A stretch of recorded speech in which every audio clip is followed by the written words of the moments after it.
Now, shifting our focus to Ukraine, Ukraine's president has called on all pro-Russian activists in his country to leave the government buildings they're occupying by Monday morning or else. On the diplomatic front, Russia took its case to the United Nations.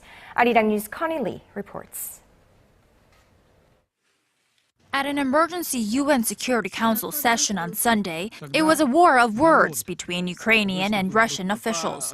They blamed each other for the increasing crisis in eastern Ukraine. We are trying to avoid any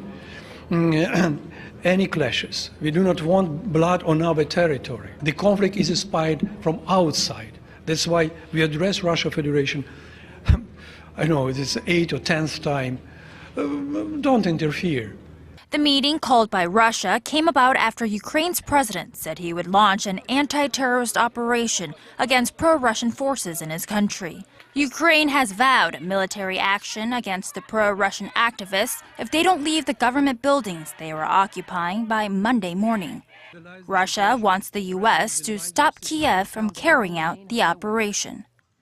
Let us focus on our attention on what we can actually do in this case, and I'm looking here at my Western colleagues.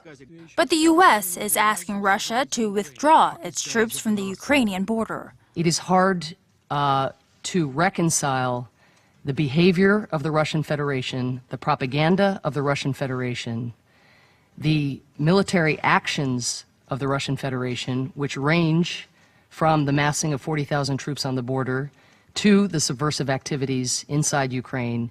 And despite the latest threats out of Ukraine, pro-Russia activists remain inside the seized government buildings in eastern Ukraine.